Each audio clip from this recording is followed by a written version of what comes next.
A vida parecia um sonho para Pali e Zila. Nas ruas movimentadas de Sodoma, elas caminhavam de mãos dadas com seus noivos Tamiro e Malquiel. O sol da tarde dourava as construções imponentes e o som das conversas e do comércio preenchia o ar. Sentados em um pátio, eles riam, compartilhavam tâmaras e vinho, e falavam sobre o futuro. Tamir, com seu sorriso confiante, descrevia a casa que construiria para Pali, perto do mercado central, onde a vida pulsava com mais força. Malquiel, mais pragmático, discutia com Zila os negócios que expandiria, garantindo a eles uma posição de destaque na elite da cidade. Elas, por sua vez, sentiam-se as mulheres mais afortunadas do mundo. Amadas e integradas, viam em Sodoma não apenas um lar, mas a promessa de uma felicidade perpétua, um lugar onde todos os seus desejos poderiam se realizar. A tranquilidade daquele fim de tarde foi subitamente quebrada pela chegada de Ló.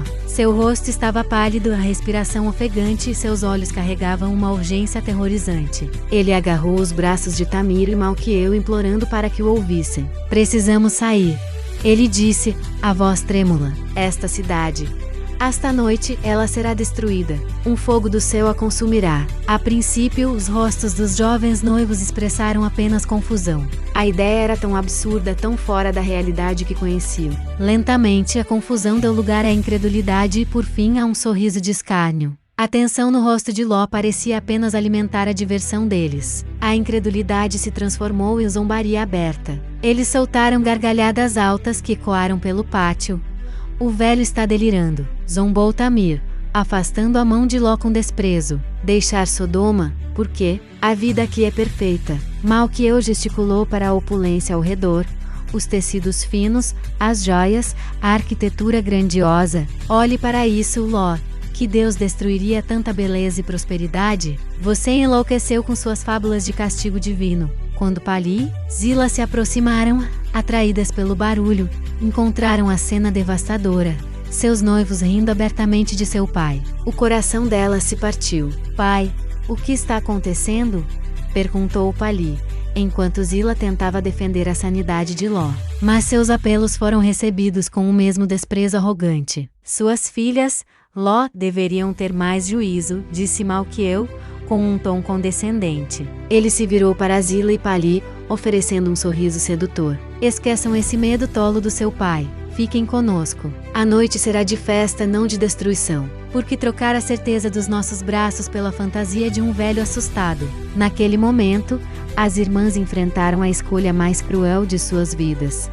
O olhar zombeteiro dos homens que amavam a recusa em sequer considerar o aviso selou o destino deles. Com o coração em pedaços, elas se viraram, sabendo que para viver, teriam que deixar para trás não apenas sua cidade, mas o próprio amor. A fuga foi um borrão de fumaça, fogo e desespero. Mais tarde, no silêncio frio e úmido da caverna, a dor de Pali e Zila não era apenas pela cidade que viram queimar ou pelo futuro que perderam.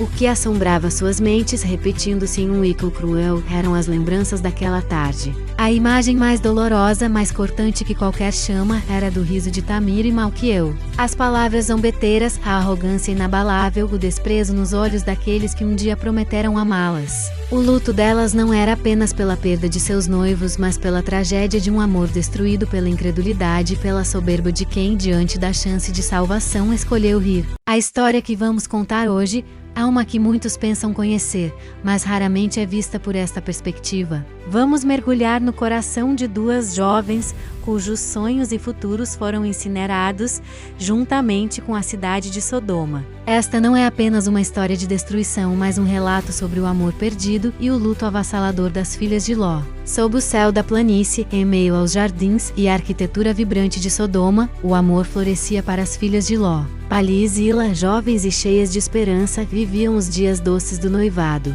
Em passeios por praças movimentadas e encontros secretos ao entardecer, Elas planejavam o futuro ao lado dos homens que amavam. Cenas de ternura marcavam seus dias, as mãos de palha entrelaçadas às de seu noivo enquanto caminhavam, o colar que Zila recebeu como promessa de um futuro compartilhado. Elas conversavam animadamente sobre as casas que construiriam, os filhos que teriam e a vida que sonhavam juntas. A felicidade era quase tangível, uma promessa brilhante no horizonte de Sodoma, um futuro que parecia tão certo quanto o nascer do sol. Essa paz, no entanto, foi brutalmente quebrada. Após a visita dos anjos e o aviso apocalíptico a Ló, o desespero tomou o lugar da esperança. As irmãs correram pelas ruas de Sodoma com o pânico estampado em seus rostos, em uma busca frenética por seus noivos. Ao encontrá-los, a urgência em suas vozes era palpável. Com lágrimas e súplicas, elas relataram a mensagem divina.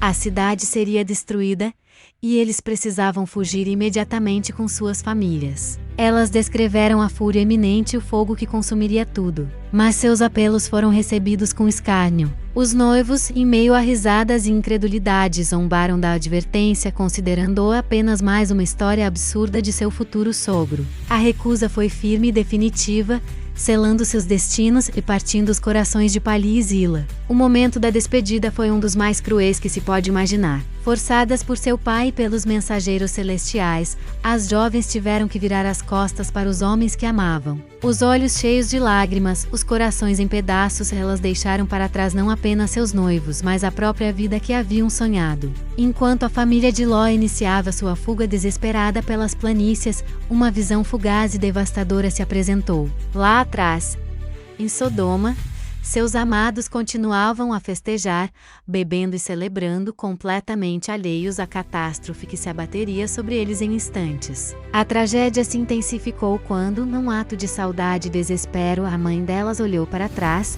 sendo transformada instantaneamente numa estátua de sal, um monumento silencioso à perda e à desobediência. O trauma da fuga foi agravado pela visão da perda de sua mãe, somando-se à dor de abandonar seus amores. Refugiadas na escuridão fria de uma caverna, longe da fumaça e das cinzas, do que um dia foi seu lar, o luto das filhas de Ló atingiu seu ápice. A dor que sentia não era apenas pela cidade perdida ou pela mãe petrificada. Era um luto profundo e agudo pelos homens que amavam, pelos maridos que nunca teriam, pelos filhos que nunca nasceriam. Abraçadas na penumbra, suas lágrimas se misturavam, chorando não apenas por Sodoma, mas pelo futuro que lhes foi roubado, pela felicidade que lhes foi negada. A memória dos sorrisos, dos toques e das promessas de seus noivos assombrava seus pensamentos, transformando a sobrevivência em um fardo pesado, marcado pela ausência e pelo amor que se tornou cinza. Essa narrativa nos força a olhar além do julgamento divino sobre uma cidade e a enxergar a tragédia humana, sua forma mais íntima, a perda de um futuro.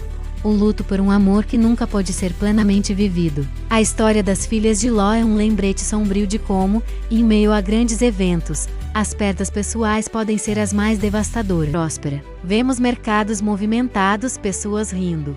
Arquitetura grandiosa sob o sol do deserto. A vida pulsa em cada esquina. Em uma terra onde a abundância e o prazer eram as únicas leis conhecidas, florescia a cidade de Sodoma. Suas ruas eram um labirinto de vida, cores e sons. Em meio a essa metrópole viviam Pali e Zila, as filhas de Ló. Elas caminhavam pelos mercados movimentados, seus risos ecoando entre as barracas, enquanto trocavam olhares e sorrisos com seus noivos. Para elas, Sodoma não era apenas um lar, era o epicentro de sua felicidade, o palco de seus amores e o alicerce de seus sonhos futuros. Seus rostos jovens irradiavam a pureza de um amor nascente e a certeza de um amanhã promissor. Contudo, em sua casa, a atmosfera era diferente. Enquanto a esposa de Ló e suas filhas viviam a plenitude daquele lugar, Ló observava a cidade com um semblante carregado de preocupação, seus olhos refletindo uma inquietação que sua família parecia não perceber. Ele sentia uma dissonância entre a aparente alegria da cidade e uma decadência moral que o assombrava.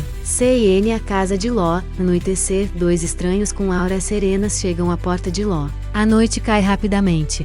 A tranquilidade da noite foi quebrada pela chegada de 2 estranhos à porta de Ló. Eram anjos mensageiros de uma notícia devastadora, mas Ló, fiel à sua hospitalidade, acolheu-os sem hesitar. No entanto, a notícia de sua chegada espalhou-se como fogo pela cidade. Logo, uma multidão enfurecida se formou do lado de fora, suas vozes transformando-se em um rugido de ódio e exigências perversas. Escondidas, Pali e Zila observavam a cena pelas frestas, o medo e a confusão estampados em seus rostos. A cidade que tanto amavam revelava uma feição sombria e aterrorizante que elas jamais haviam conhecido. O pai, que sempre as protegeu, agora estava em desespero, colocando seu próprio corpo como barreira entre a turba e seus convidados, tentando em vão apelar para a sanidade de homens que já a haviam perdido há muito tempo. CN a ruas de Sodoma madrugada. A família corre pelas ruas esculturas guiada pelos anjos. Fogo começa a chover do céu. Sob a proteção dos anjos, a família foi guiada para fora da cidade condenada, com uma única e terrível advertência: fujam por suas vidas e não olhem para trás. O céu escureceu e a fuga desesperada começou. Em um instante fugaz, vemos os noivos de Pali e Zila distantes, rindo da advertência, convencidos de que era apenas o delírio de um velho. Eles escolheram a descrença e selaram seu destino. Enquanto a chuva de fogo e enxofre começava a consumir Sodoma, a esposa de Ló, cujo coração permanecia preso àquela vida de opulência, não resistiu. Ela hesitou, lançou um último olhar para trás, para a casa, para a riqueza, para tudo que estava sendo perdido. Naquele exato momento, seu corpo foi petrificado, transformando-se em uma estátua de sal, um monumento eterno à sua desobediência e apego. Os gritos de horror de Pali e Zila ecoaram na noite, um som de pura agonia, ao testemunharem a transformação de sua mãe, enquanto eram arrastadas por um pai devastado que as forçava a continuar, a não cometer o mesmo erro fatal. CN a caverna nas montanhas, amanhecer, Ló e as filhas, sujos e exaustos, chegam a uma caverna. Eles olham para a planície abaixo. O amanhecer os encontrou em um novo mundo, um mundo desolado e silencioso. Ora, restava apenas uma coluna de fumaça densa subindo aos céus, o testemunho silencioso de uma aniquilação divina. O vibrante mercado, as ruas familiares, os rostos amados, tudo havia sido reduzido a cinzas e elas eram as únicas sobreviventes de seu mundo, carregando o peso de uma memória que jamais se apagaria e o fardo de uma descendência que precisaria renascer das cinzas. Sodoma, minha casa. Mas a cada dia que passa, eu a reconheço menos. Das planícies férteis que um dia me atraíram, brotou uma cidade de coração de pedra. Eu ando por estas ruas e não vejo mais vizinhos, apenas estranhos. Seus olhos, frios, calculistas, a hospitalidade, a bondade que meu tio Abraão me ensinou, aqui são vistas como fraqueza. Vejo os pobres serem desprezados, os viajantes recebidos com malícia. O riso deles não é de alegria, mas de escárnio. Eles se deleitam na humilhação alheia. Como perdemos a compaixão? O mercado pulsa com vida, mas é uma vida doentia. Moedas trocam de mãos, mas a honestidade foi vendida há muito tempo. As balanças são falsas, as promessas são vazias. A riqueza se acumula nas mãos de homens que pisam nos outros para subir. Eles constroem suas casas com o lucro da exploração e chamam isso de prosperidade. A cidade em si é grandiosa. Torres que arranham o céu, muralhas que prometem segurança, mas é uma beleza superficial, uma máscara que esconde a podridão. Ao cair da noite, a verdadeira face de Sodoma se revela em gritos profanos e celebrações vazias. A virtude se esconde e o vício desfila com orgulho. Sinto um peso no ar, uma quietude antes da tempestade. Uma justiça divina se aproxima. Oro para que haja tempo. Oro para que haja justos, suficientes para poupar este lugar. Mas ao olhar para estas ruas, meu coração se enche de um terrível pavor. Os céus estão se calando e temo o que virá quando eles finalmente falarem. A ordem divina foi clara. Fuja e não olhe para trás.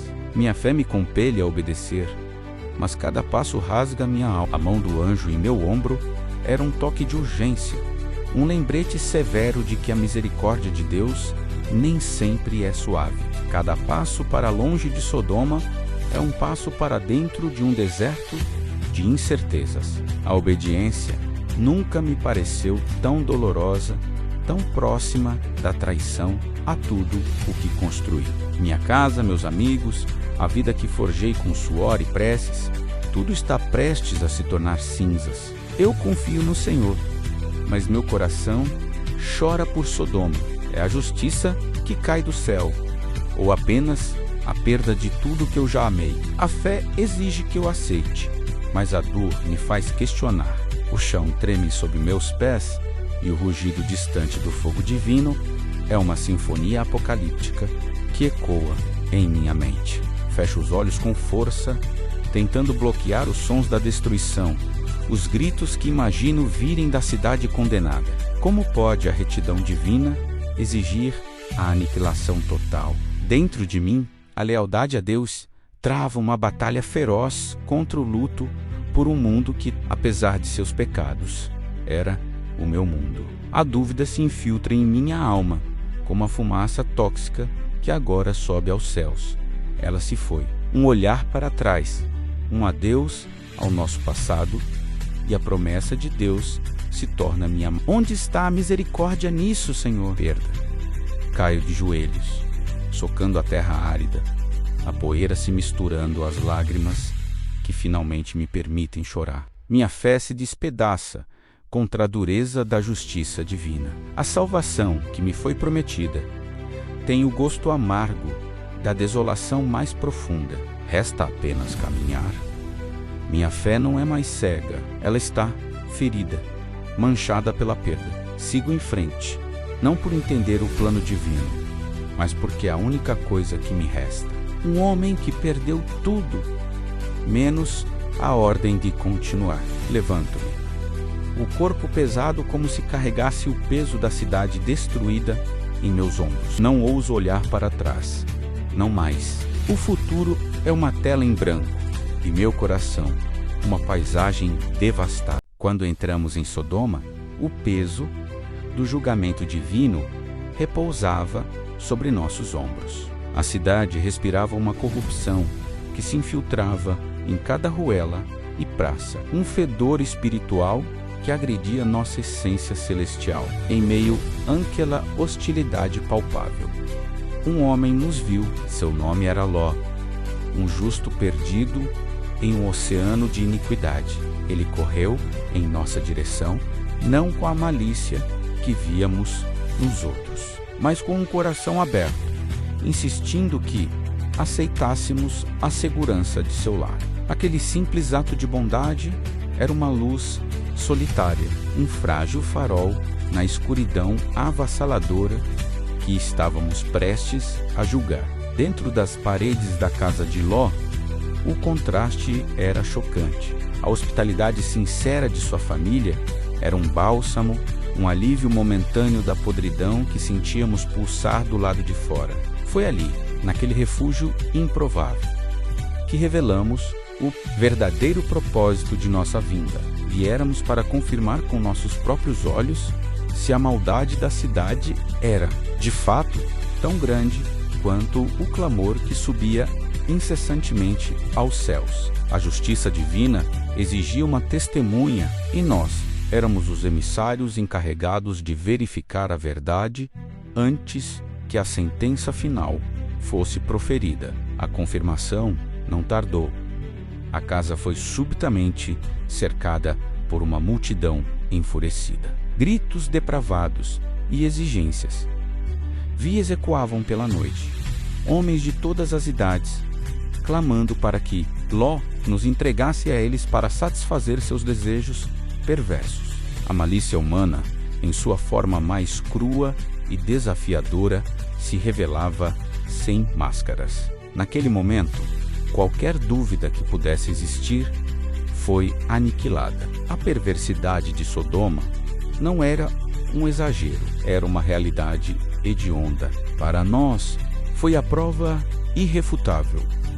A sentença estava selada. Com um simples toque de nosso poder, cegamos a multidão que se aglomerava à porta, protegendo a família de Ló da fúria cega. Nossa ordem foi clara, direta e urgente, ecoando a iminência da catástrofe. Fujam desta cidade, subam para as montanhas e, por suas vidas, não olhem para trás. Nossa missão de investigação havia chegado ao fim de maneira conclusiva. Agora, nossa missão de destruição estava prestes a começar, e os céus se preparavam para derramar fogo e enxofre sobre a terra que havia selado seu próprio destino. Do silêncio da eternidade, fomos enviados não como mensageiros da esperança, mas como testemunhas do fim.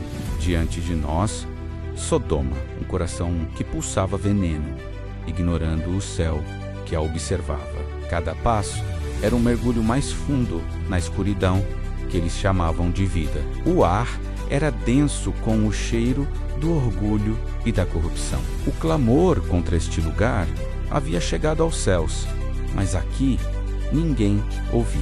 Buscamos um justo, um sussurro de arrependimento, um único olhar voltado para o alto, mas só encontramos olhos voltados para o pó, corações de pedra e almas vendidas ao momento. A balança foi pesada, o tempo esgotado. A misericórdia estendeu sua mão, mas não encontrou ninguém para segurá-la. O julgamento não era uma escolha. A história da mulher de Ló é marcada por um único ato: olhar para trás. Mas o que realmente significou esse olhar? Ao fugir de Sodoma, a ordem dos anjos foi clara: não olhes para trás. No entanto, seu coração estava dividido. Olhar para trás simbolizava, primeiro, o apego material a uma vida de luxo. Segundo, foi um ato de desobediência a uma ordem divina.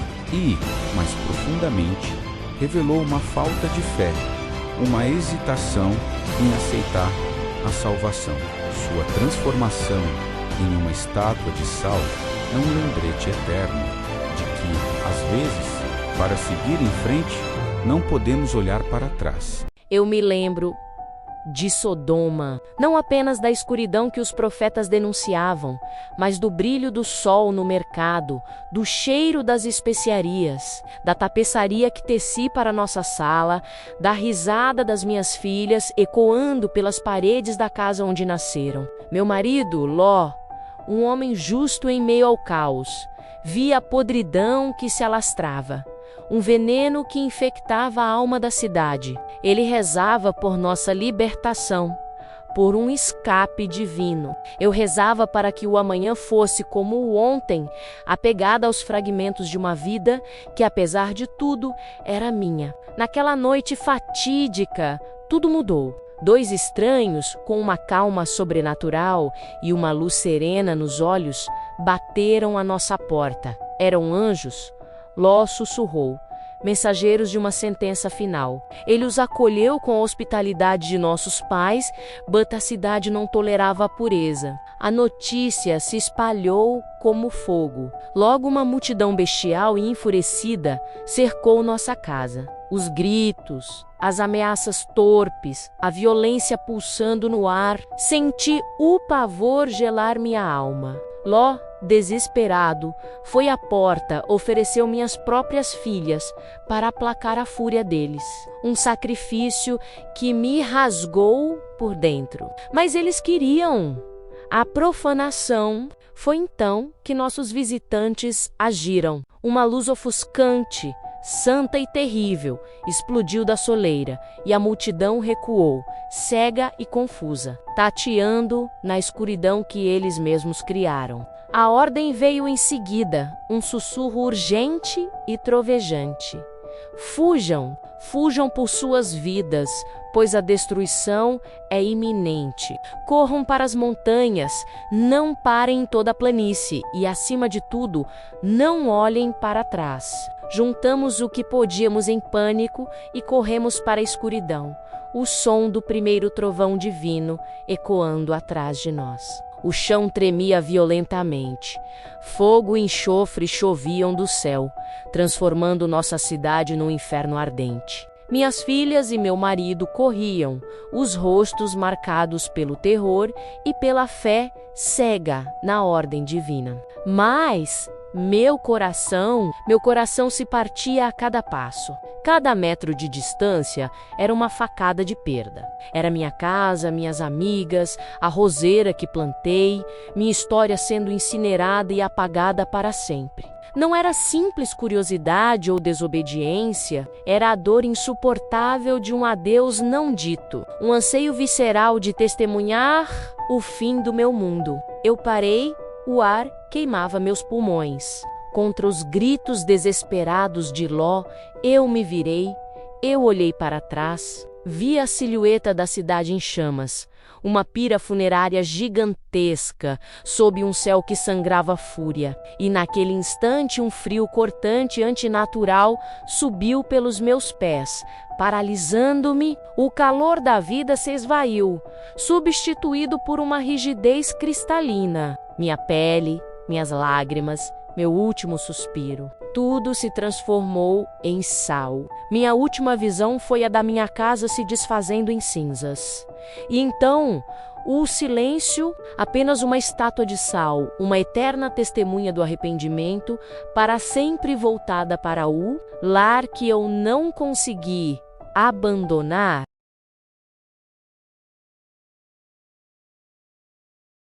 Não podemos olhar para trás. Você sabia que o livro de Gênesis não é o primeiro livro da Bíblia? Siga, comente e compartilhe para não perder o próximo conteúdo. Vamos falar sobre personagens bíblicos e seus devaneios.